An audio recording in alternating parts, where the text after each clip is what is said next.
the Big Ten has the SEC exactly where they want us. We're complaining about the quality of every other school. We're like, these guys played no one. You said this before we got on, but like, yeah, the fan base at Tennessee is fully confident. We're like, we're going to walk into Columbus in a home game. That's right. And, people are talking about like what type of celebration we're going to do. Are we going to plant a flag? Are we going to plant a Michigan flag, which is the best one I've heard? And I'm terrified. I think they're just going to roll us, and Ryan Day is just going to be chuckling on the sideline. This is terrible. So you're fading the Vols. You're a believer in the Big Ten. You're home to your Midwestern roots. Is what I'm hearing. I don't want to fade. I don't want to fade the I don't want to fade the Vols, but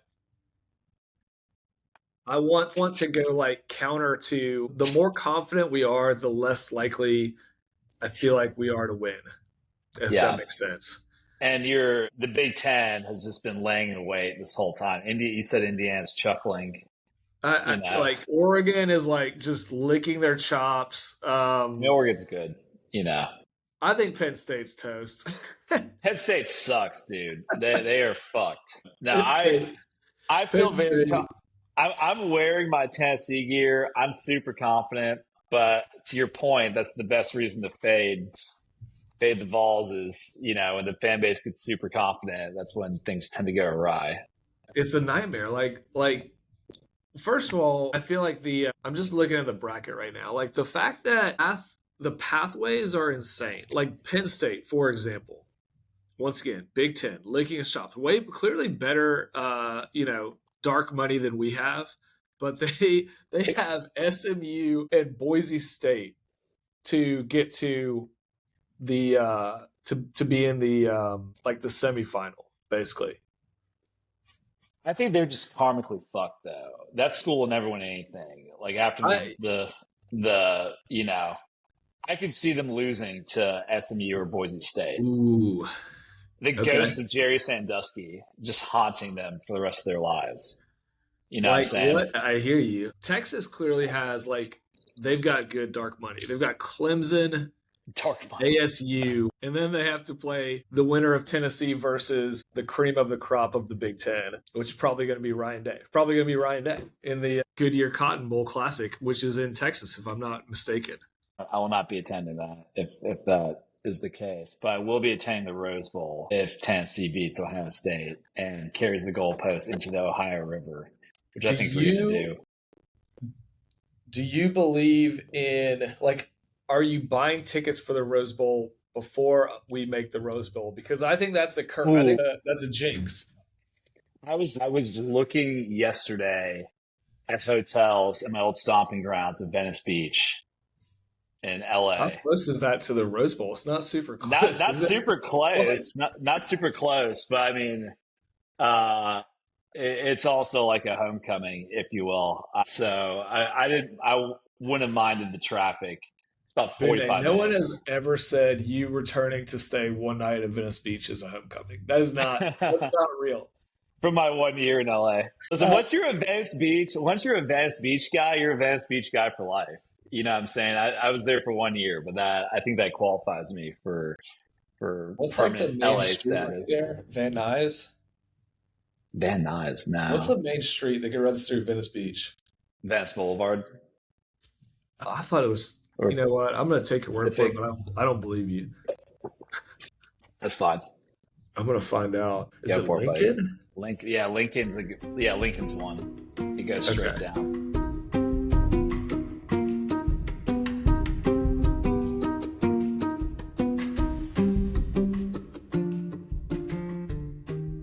We just launched straight in. We were talking about college football playoff bracket. I will say really quick, it's Wednesday, December 18th, 9 a.m. Eastern.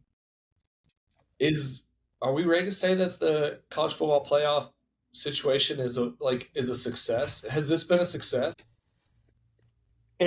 Great question. It kind of feels like, I'd say kind of yes, but not fully yes. So hedging. Kind of yes, because I feel like Saturday is going to be like March Madness. Yes. Which is awesome. Like that is awesome, but it's college football. You know what I'm saying? Like I feel like anyone could win these 4 games that are happening. You know, like I'm expecting upsets. That's great. I think that's super exciting. I think it's not a full yes though because the seating's still kind of messed up. Like there's still it's I've seen better variations on it where people are like, why don't we just do this where the top 4 teams in the conferences all play each other, and Ooh. that's the path to the Final Four. And that made a lot more sense to me than what we have now. So I think it's a vast improvement on where we were, but I think it could be better. Let's put it that way. What do you think, BT? I mean, we're both, we're both startup guys. Like, I like the idea of building in public. I like that they've like Building evolved in this public. pretty quickly. Yeah. They're like, we had whatever 6 teams, and now we're like, before we didn't even have one. Like, what was the first year? 2 years ago? Yeah. Like the speed at which we've ended up with a system, and I'll just put it like the anecdotal discourse, like any dude you see like in the gym locker room or like walking past the coffee machine, like it's just the thing people, it's like the discourse people are talking about, other than drones in New Jersey, which maybe we'll get to, but like Yeah. it's just the thing, like every person, I live in the Southeast, so it's like Tennessee, Georgia fans, like everyone is just aware, and that seems like much different than only whatever 3 or 4 years ago, where it's like, oh, your team is in like the Meineke soda pop bowl in whatever town, like You, no you're no not one wants to. excited. You're not excited for the Pop Tarts Bowl this year, Like BT.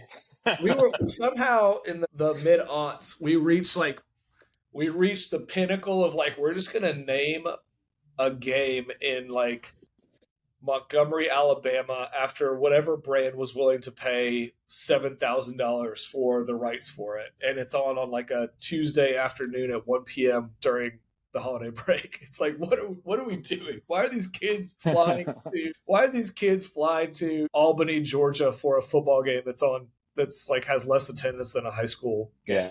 Anytime when you start having bowl games named after regional restaurant chains, like the Beef O'Brady's Bowl was one of my favorites. That's You kind of lost the plot a little bit. So I think you're on the They were on the fringe of societal collapse. They were right there. Maybe the maybe the CFP pulled them back. the decline and fall of Western civilization in a nutshell, like those bowl game names.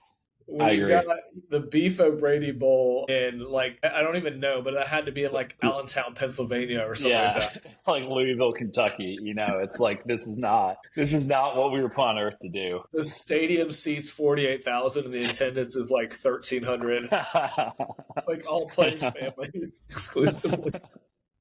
It's like Air Force versus like Western Kentucky. Just There's like not tragic. even announcers. Like the announcers aren't even actually there. They're just watching it in a studio. I remember that was always the thing, in law school. I just remember sitting there and watching those early bowl games. That was like right when like finals ended. I had like a week where I had nothing to do, and I'd sit there and watch like New Mexico State versus UAB, in like the El Paso Bowl or whatever, and just be like, what am I doing? Like, why is this even a real thing? I'm looking So it up. I just picked a random year. Like, I mean, yeah, like here we go. The year is 2021. Where everyone's excited to be doing stuff in person again. And what day is today? Today's Wednesday, the 18th. yep, We could have shit almost live right now. We could have been watching the Boca Raton Bowl at FAU Stadium. fuck yeah, The Western Kentucky Hilltoppers against let's go. Appalachian State. Like, Let's not why forget. did that have to happen at 11 a.m. on December 2021? The nice thing I will say, the Miami Beach Bowl from I forget what year. I think it was 2014. I remember where I was. I was in Fort Lauderdale watching that game. Our Memphis Tigers defeated BYU and then got into a massive brawl after the game Helmet ended. thing, right? Helmet, yeah, Was there a helmet? Yeah. Well, yeah, that's what you need, a statement signature YouTube clip to make the bowl worth it. Like that's what the sponsors really like. I hope someone gets in a massive fight and does something borderline criminal because Yes. ESPN is gonna cut to the bowl and they're gonna mention the coverage. They're gonna mention that they were at the like we had in 2021, random year, famous Idaho Potato Bowl, Albertson Stadium, Boise, Idaho, Wyoming Cowboys against Kent State, Golden Flashes. We need that. We needed We that. do. We do. I agree. Now, all in all, I think we've evolved well, and I'll be cheering on Tennessee on Saturday. I'm still confident. I'm going to guarantee victory, actually. Personally, Level of guarantee. confidence makes me less confident. I can't wait to come on here next week. We'll record this on Christmas Day next week since it'll be on Wednesday. Tell my family. And, I can't be with you right now. Jeremy and I are meeting.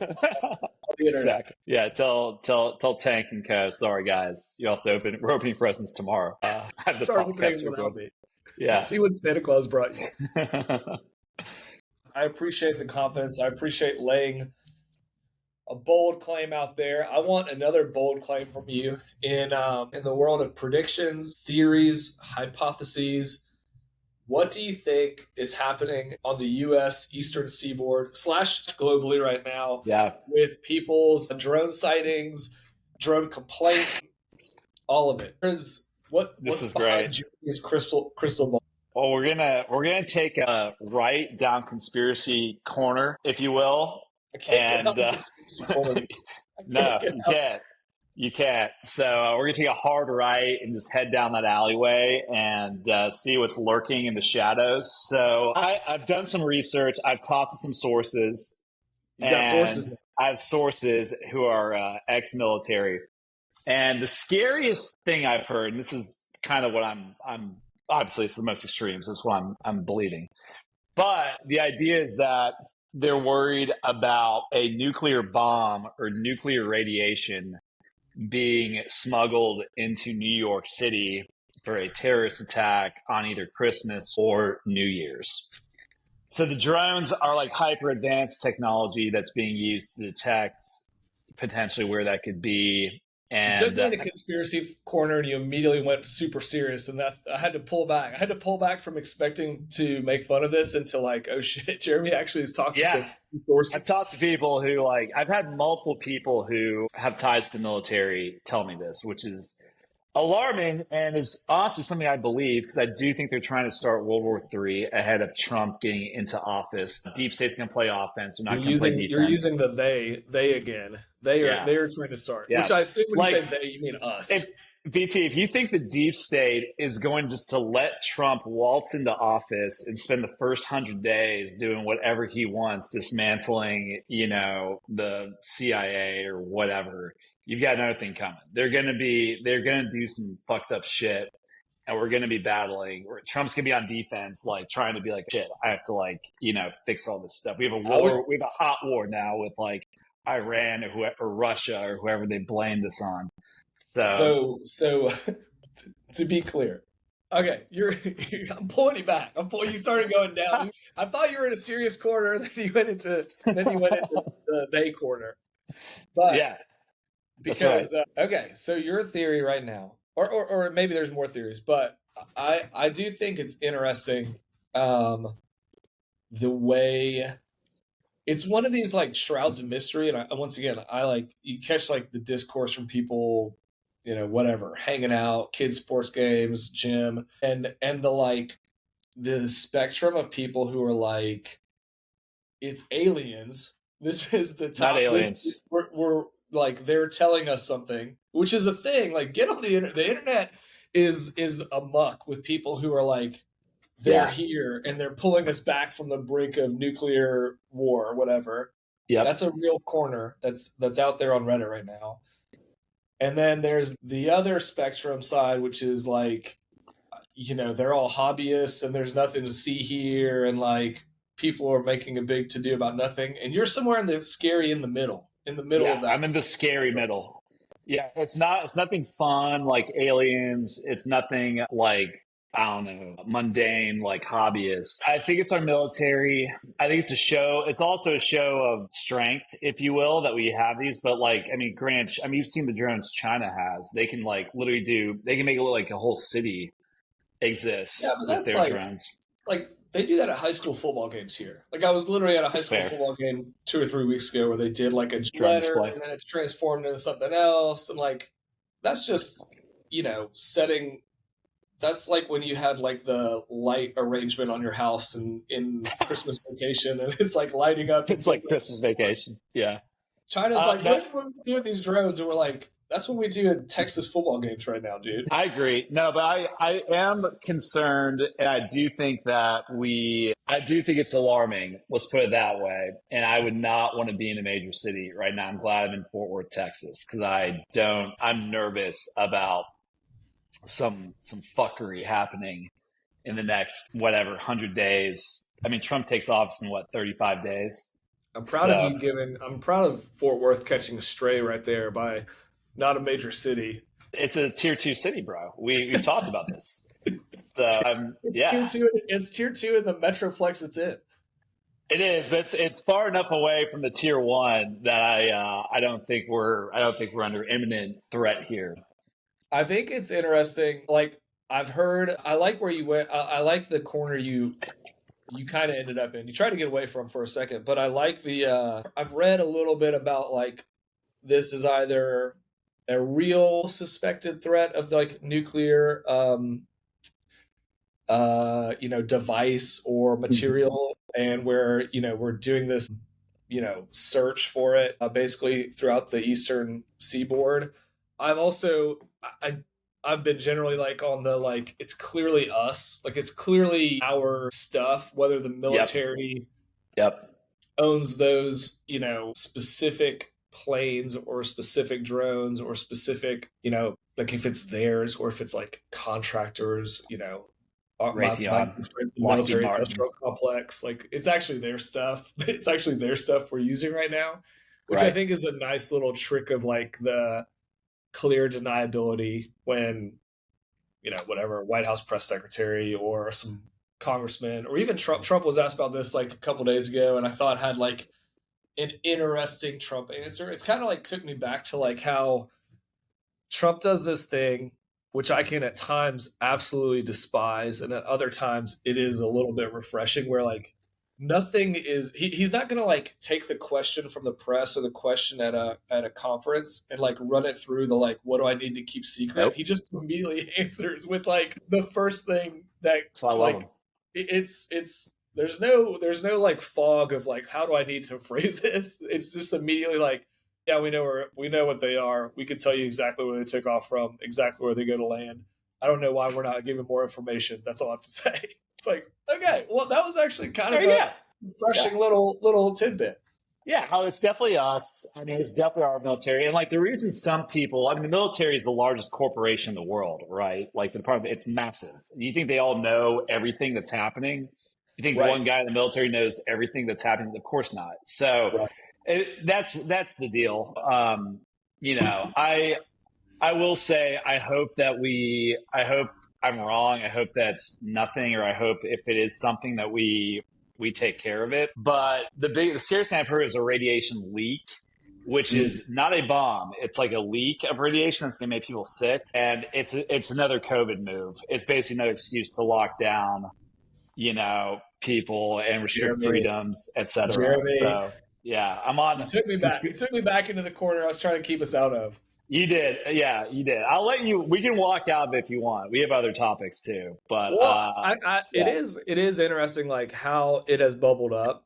And yeah, I don't have to get off of it, but like I think there's probably a more likely story that there's not some like insidious plot to handicap Trump. I think that's less likely than, I mean, my general take is that we're in the first forays of an already world war, multiple fronts in multiple regional conflicts that are really proxies of like wider conflicts or wider, you could call it like fracture points of how like the world works. Like certainly you've got an Eastern axis we'll call it, Axis of Evil 2.0.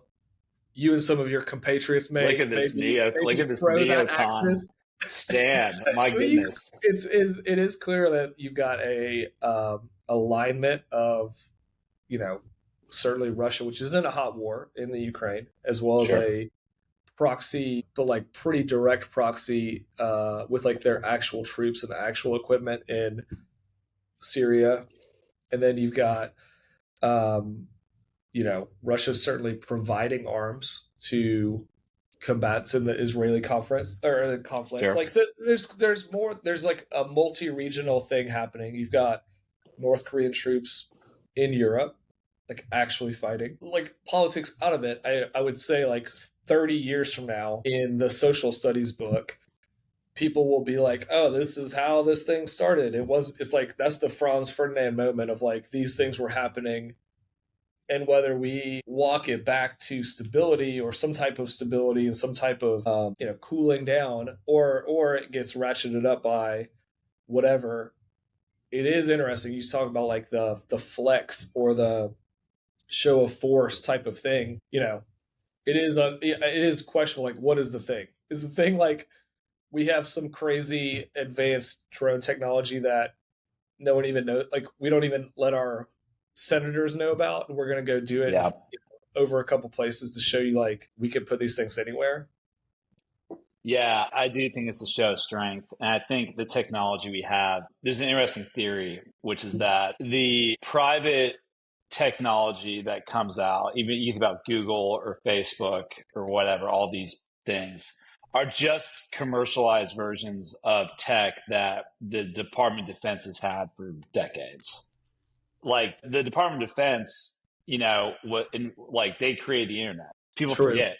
People True. forget, and they funded Google. So you think about like Palantir, Peter Thiel, you know what I'm saying? Like who's using that technology, Department of Defense, We'd like to think friend of the show. I love Peter TBD. Thiel. I love him. I'm also a little bit nervous. I'm also scared of him. You know what I'm saying? Peter Thiel. What's funny about Thiel and Co. and I am also, well, I think I probably respect Peter Thiel a lot. I think a lot of his public facing statements are, like he has a fantastic Rogan interview. That might be a couple years old now, but like he's a really interesting dude. He's a really thorough, like a deep thinker about stuff. I think that interestingly, he's certainly stepped way far back from the spotlight in this whole political cycle, which is interesting. Who knows what the reasons behind that are. But yes, to go back to your actual point, like, I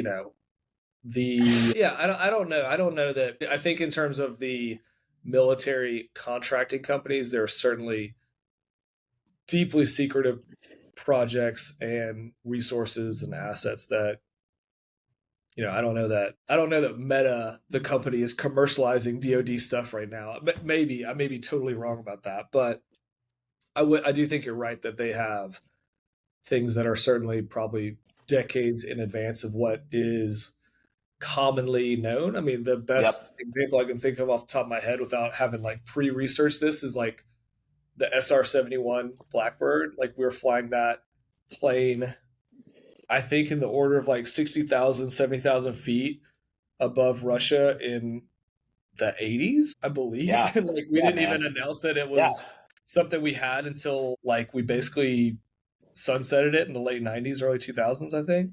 Yeah, I had a great discussion. This guy, a guy before has become like a mentor of mine, but he made great points. Like, listen, the Wright brothers flew the first plane in the 1910s or something like that. And we had bombers 30 years later flying all over, Europe. Think about commercial aircraft where it's at now, 80 years later. Like we've developed stuff like, I mean, that has not been released to the public that, the rate of technological innovation what the public sees versus probably what's actually out there is way lower than like where it actually is. And I think it's because our military is being super secretive with it and doesn't want people to know, like just how advanced we are. I'll take it to like a, personal story for a second, but I had this conversation. Mark Andreessen was on a podcast a few days ago where he basically described why he went from the left, aka more maybe not the left, but kind of more left leaning and Yep. anti-Trump to pro-Trump this cycle for sure. And he talked about having some meeting. I'll botch the story. We can link to it, but like basically with Democratic officials or Democratic lawmakers, and he was like talking about AI, and basically that they asserted like we're only going to let a handful of companies really take off here. We're not going to allow it to proliferate everywhere. We're going to treat it in effect like nuclear secrets, like trade secrets of how do you enrich uranium and blah blah blah. And that's like underselling the story to an effect, but it was really like that was a crystallizing moment for him where he was like, these guys don't get it. This thing is whatever. It can't be done.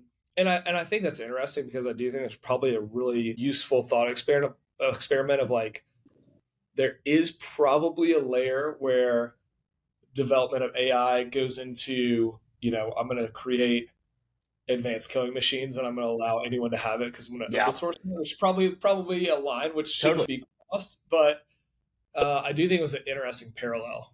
Yeah, no, it is interesting how like technology, like what happens when you do put it in the hands of the public, you do give the public access to it. It's this big question. It's a really tough sort of ethical, like philosophical question of like what's, you're basically opening up the risk a lot more. So, yeah, whether it's AI, I mean, one of the things we talked about was ChatGPT claiming that their AI lied to them and avoided getting shut down. So that's terrifying, if it actually gains self-awareness. Which is the other side of that coin of, and I don't know how, I'm not like learning enough in what we did in the 40s and 50s with nuclear technology, but like effectively we like locked in that knowledge. Like that knowledge became compartmentalized to your point about like inventions, advancements, like we compartmentalized that. And then we actively sought to like disrupt other people who were trying to, at least in uranium, like enrich it to the point of being weapons grade. And like you could make an argument, I think you could make a good argument that, a lot of that work and the philosophy behind it is the reason that there's not been a atomic or nuclear bomb dropped in aggression since World War II. Yeah. It's interesting to think about because you think about like a corporation, like we're like the US is like a corporation that is preventing part of what it's doing is spending a shit ton of money preventing other corporations from being able to attack it, by playing, whether it's disrupting their R&D, or whatever, protecting our R&D, what I mean? So like, that's a fascinating way to think about it. I kind of just hit me to think about it that way. But when you put in like a corporate context or a business context, it's something that businesses do all the time, whether it's, like Microsoft and Apple or whatever. It's a competition, and they're trying to disrupt others from getting in and doing something really damaging. Welcome to my side, Jeremy. Oh, man, am I walking over to your side right now? Oh, the water feels great over here in the deep end. The water's great. That is the argument. There's your deep state argument, buddy. So, I get it. I think the thing, and this probably isn't even the right forum for it, but like I do think there is this with things like that, and I don't know that we're at a point with AI, but I think it's easy to string together a couple what ifs to get to a point where AI could be at a similar level, given access to certain systems, given access to, the internet at large. But you could use that for harm in a massive way, and you don't have to have it at a level of like hyper sophistication, if that makes sense. Like I think that's probably the same argument people had around a rim in the 30s, 40s, and 50s, or certainly in the 40s and 50s, of saying, the cost and maybe the societal harm in some ways, like even like the negative implications down the road. If you allow someone to even get to a low end degree of weaponization of that side of the cost is enormous. You know, you know, It is interesting because it is this question then of how do we advance? Are we stuck as a society basically because we're afraid of advancement? Because if we were to let the technology truly get, like, it's almost like we're trying to contain and like enable a certain level of, you know, growth right. of these various technologies, but like at a certain point, you know, like we're really, it's this like, how do you find that balance between letting the technology grow and improving the overall, you know, we know technology has led to like massive benefits to human civilization. So like what, you know, you have to do like a cost benefit analysis of like, you know, how do we enable the benefits without like protecting the risks You know what I'd from that? argue you can't have? What's that? You can't have long term, you know, societal level impact decide on whims. You need some people who are thinking decades ahead, maybe a century ahead, saying what happens if X, Y, or Z. What's the downstream effects? AKA, you need a long term thinking group within Let's within listen to this. within the Listen to this deep apparatus. stick. I'm not writing. Here's where I stop writing with that because I don't trust that group. This is like the communist sort of vibe. This is like Soviet Russia a little bit here, where it's like we have to keep, you know, we have to keep the people down so that, but meanwhile we're living. This is like Kim. You sound like Kim Jong Il or Kim Jong Un. You know what I'm saying? So Yeah, I would say there's a way we have the technology, I would say, to release stuff, but we know we're surveilling like everyone. So I'd be more, if I was in charge, if I was CEO of the United States, President of the United States, I'd be more aggressive with releasing technology. I wouldn't be as afraid. I would take the risks. you would take the So, risk. yeah, You would say, like, let's say the recipe for weaponized uranium, which is difficult, not both that. difficult, scientifically difficult, but also expensive in terms of the infrastructure. And you'd be like, that's cool. You guys I can would be have like, it. that's fine because, you know, dude, if someone were to nuke us, we'd know who it was, and we like it's mutually assured destruction. You know what I'm saying? I don't think I think the concept of mutually assured destruction is way more like no one, why would you do that? Like I don't see why anyone would do that if they knew that they were going to get destroyed, their whole world was going to get destroyed if they even attacked one of our cities. Well, I think the game theory on that works if you've got known rational actors on all sides of the board, which is kind of what is, you know, the Cold War is kind of built on this, like, we know who's on the other sides, multiple sides. We know what their general goals and objectives are. We also know kind of their risk tolerance. I think the challenge of what you're getting into is, you know, a world where the actors are unknown, the objectives and the goals of those actors could be, you know, wildly valid. I mean, the Yeah. idea of a radical whatever group, you know, call it terrorist society, you know, organization that has no objective other than to, you know, sow chaos and or, you know, hurt as many people as possible. Like there's no mad does not work if that's on the other side of the equation. It, fair, but I think with our technology, again, Palantir, I think we know, like, these people can't hide. We found, remember in Iran, we were bombing caves. Trump was bombing Afghanistan. caves. Oh yeah, yeah. More recently, yeah. Yeah, yeah. So I think it might have been Afghanistan, but I'd be more aggressive. Let's put it that way. I'd also be more aggressive with enabling AI and releasing technology. And you know, And that would also be probably more protective of our borders and all that good stuff too, so that we knew who we were letting in instead of letting in anyone who could harm us. This is one of those paradoxes where at the same exact moment as you're going to tell me we know exactly who's in a cave in Afghanistan and we can, put a warhead on a forehead 7,000 warhead miles on away, forehead, baby. We don't know, in general who's coming across, the southern border by any means.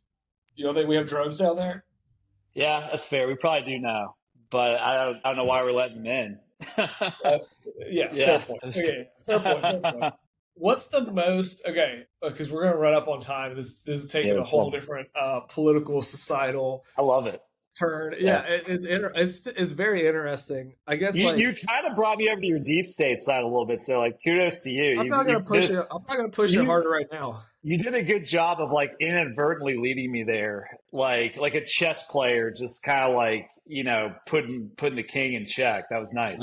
I've been around the block, Jeremy. Yeah, you don't pull the horse to water. You just lead. You just show them where the water is. What's the most fun possible thing? Weeks or months from now, where we're like, dude, do you remember this drone thing? That was what's the fun version of this?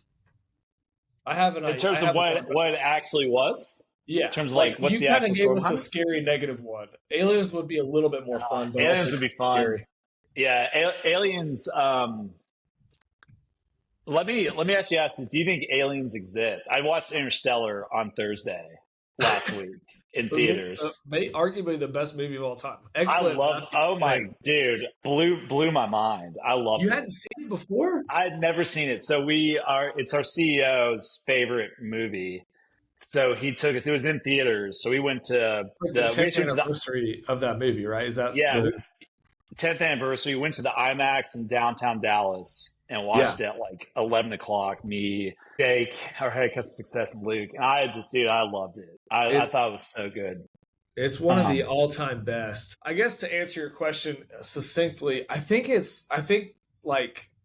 the answer that there's no life anywhere else to me seems mathematically impossible. And you actually bring up a great point, which is in that movie, not that I'm a physicist by any means, but the time scale and the amount of time that it takes to get from point A to point B in a super wide space actually is kind of a good determining factor of there may be life lots of other places, but the time and energy that it would take to reach us in this one specific moment, the time scale of humanity, even if it's much longer than,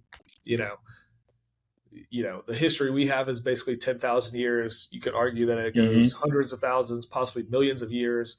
That's such a relatively small blip in terms of time in the universal scale. I think discovering and or interacting with intelligent life is just maybe really hard.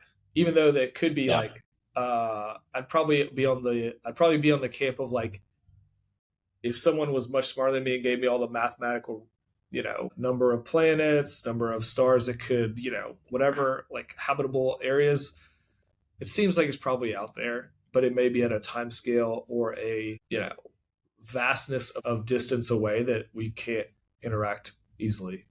Yeah. I've gone so back and forth on aliens in my life. I've gone from there's no aliens and to there's probably aliens to back. So I think they exist. I think have you heard of HARP, which is a DoD program? You should look that up. I'm gonna have to research this now. Yeah, you're gonna have to research it. HARP. Are you in what is it? The grays, the tall whites. What's your flavor of alien that we got right now? I don't know. I actually do not know. I don't even know if we could even perceive them if they were around. Let's put it that way. Ooh, are we gonna do a woo episode? Do we need a? We're gonna get woo woo here in honor of me potentially going back to LA, which is the woo woo capital of the United States. That would be appropriate. But I don't. There's an argument that we've come in contact with them already, and a lot of our technology is taken from them. Yep. So I don't know. I could believe that, I guess. You know what I mean? Like, I mean, we know Roswell's a thing. We know that, A thing there's is a in a physical place. They're physical very place. close to, as we talked about, top secret DoD programs, research facilities. Right. Maybe totally normal that stuff crashes while we're testing it out in the Nevada desert. Yeah. Harp, going back to Harp, the allegations that we actually have the ability to teleport to other dimensions and to different places in the world. I do like. I need to study this up. Maybe we'll put it as we'll come back to it on a future discussion. I do like. I don't know the pet internet theory of like the aliens, whatever UFOs, UAP. Like it's fun to be like, what if it's a different time? You know, basically to your Yeah. point of like, can we perceive? Like that's a cool little wrinkle. Yeah. I think there's a lot of math to figuring that out. Like just like our planet is moving at this rapid speed all the time in not only orbiting the sun but also spinning all these things. I'm sure that much better computers can figure it out easily in the Yeah. future. I think it's interesting. It goes back to like, I have, I think about the spiritual world a lot. Like, This is the day. this is the Budne. So, like, I'm an Orthodox Christian. I think about like, it's a very mystical, esoteric sort of version of Christianity. And so, I don't know. I think a lot about how do aliens factor in to that, and are they bad? Are they demonic? Are they bad? Are they good? And there's been some interesting writings on it from like Orthodox like priests and stuff like that. So I want to do more research myself, but I do think there's so little we know. We're really as a society, it's kind of exciting. That's probably because I want the advanced technology because I want us to like, I want us to like to stop being stuck. I feel like, and You want the advanced technology. I want the advanced technology. Yeah, I think it's. Here's an I'm an interesting question. accelerationist. Yeah, there you go. Easy. Easy. I'm just a word cell. I'm just, Nah, shape rotator, buddy. Come on, you're over here you're rotating. You're a rotator. Like we don't have the time for it, but I do think it's an interesting leave that we'll come back to in a future discussion of like if there is known information about potential life forms elsewhere, to your point, and like the religious aspect is very interesting of this. Let's say they just exist. Exist is a yes, and intelligent is a yes. I do think it's very interesting if humans knew that, if the DoD knows that, or whatever, a consortium of nations have kept that a secret, like the impact on religion and like to your point of like an esoteric kind of like very grounded in tradition, all these things, like how does that is it a net positive to keep those things secret?